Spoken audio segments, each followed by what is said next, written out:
Get ready for a new episode of KP Talks Dollars and Cents. Learn financial literacy and get real-time updates on all things housing, finance, and real estate with your host, Kevin Perenio. As an owner and C-level executive for 20 plus years in finance, KP is here to serve you with all of his knowledge and experience. Whether you're a broker, realtor, or just interested in the economy, this is the podcast for you. So let's get started.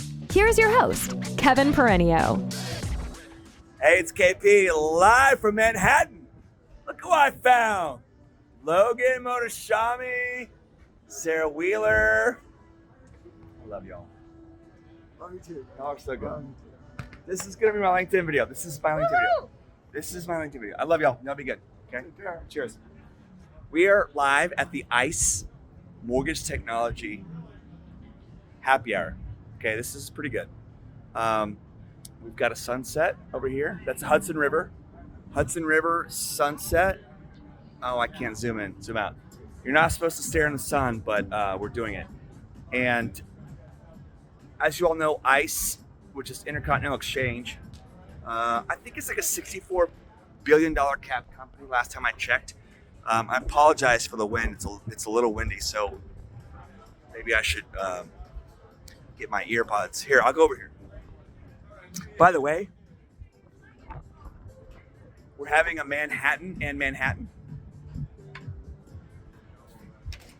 The good thing about being a shareholder is you don't have to clear the video through HR. Okay, there's a little less wind in here. All right, so we're at the Mortgage Banker Association National Secondary. This is a big conference. It's their second biggest conference of the year, besides the national event, which this year is going to be in Philadelphia. And this is where there's a lot of capital markets, secondary investor relationship type stuff that's going on, but there's a lot of other ancillary stuff going on as well. So where are we at in the industry? What's going on? I want to make sure that I don't waste your time. I'm not just giving you beautiful views of Manhattan, which they are beautiful. So we have the Personal Consumption Expenditure report coming out on Friday, and that is the Fed's favored inflation measure. Inflation is the last battle that the Fed is fighting, okay? So this is like a monthly read on what people, 70% of the economy based on consumer expense, what are we spending our money on? What is the PCE? They call it the Fed deflator. What are we spending our money on? They have an overall number and then a core number, which excludes food and energy, because food and energy are very volatile. So right now, we happen to have very low oil prices compared to where they were the last 12 months. And food has even come down, eggs and all that stuff. The Ukraine invasion from Russia, which is a breadbasket of the world, has started to bring food prices down. It's like maybe it's coming to an end, but it's not as volatile. We kind of expect an outcome now. So there's certainty versus uncertainty, and the PCE will confirm what those prices are. The debt ceiling debate is the biggest thing going on right now in the market. So will our government raise the level at which we spend? It's like 31 trillion or whatever it is. Are we going to raise the amount so we can spend more in military and all the government programs, plus all the bills we've passed in the last, let's call it 2.5 years? And with interest rates being higher, that means the interest payment on our debt is higher. So there's a June 1st deadline, which is kabuki theater. It's kind of bullshit. Janet Yellen comes out. She's the Treasury Secretary, former Fed chairwoman. So obviously super brilliant. But this deadline is the first deadline they put out. So if we don't have a deal struck between McCarthy and Biden, then we'll roll over this 3-day holiday weekend, which, by the way, this is a 4.5-day week. The markets close a half day early on Friday, and we're closed next Monday. So if there's not a debt ceiling deal reached this week, the level of uncertainty and the probability of there being a default on U.S. debt, U.S. being able to pay their bills, their treasuries, goes higher. Even though we all know that we're the strongest economy in the world, there is no fear. But in the short term, it does create volatility and uncertainty, and that does impact everything. Stock prices, treasuries, mortgage interest rates. Have you noticed that mortgage interest rates are going up lately? That's because of the uncertainty. So anyway, that's the biggest thing going on this week. I do want to say that Fed Chair Powell and Ben Bernanke were on a panel this week, and they were talking about the labor market. So as you know, the labor market is like, we got 3.4% unemployment rate, like super low, right? So what they said was, we've heard all this like, the Fed wants to break, employment. They want to make sure that the job market gets broken, and they want to make sure that there are jobs being lost, so wage inflation goes down, which is pressuring the wage price spiral.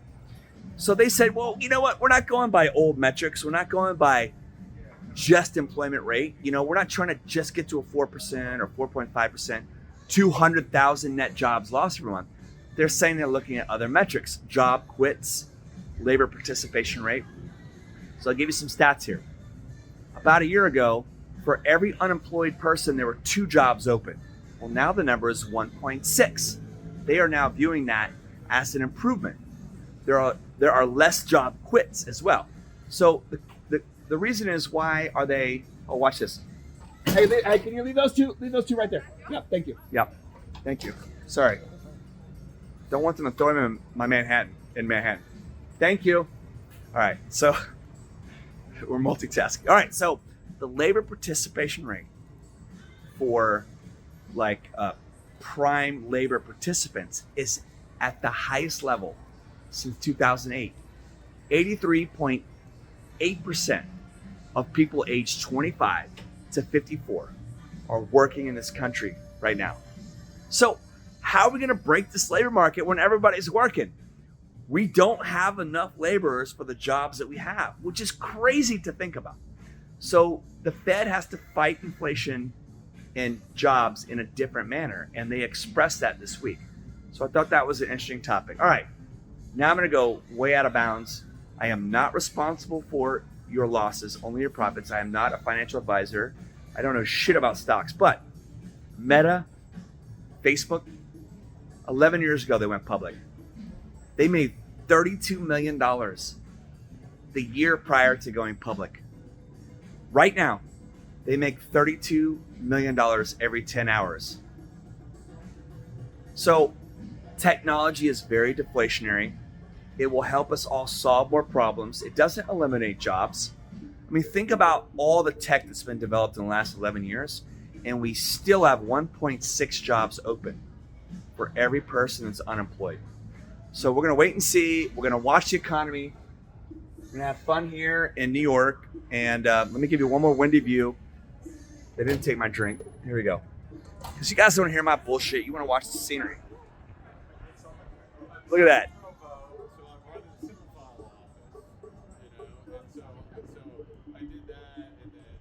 Cheers. You've been listening to KP Talks Dollars and Cents, a top-rated show for those who want to learn about the economy and mortgage environment. Tune in each week for more episodes, and please leave us a 5-star review on Apple Podcasts and Spotify. Kevin Perenio does not render or offer to render personalized investment or tax advice through KP Talks Dollars and Cents. The information provided is for informational purposes only and does not constitute financial, tax, investment, or legal advice. For more info, follow KP Talks Dollars and Cents on all of our social channels.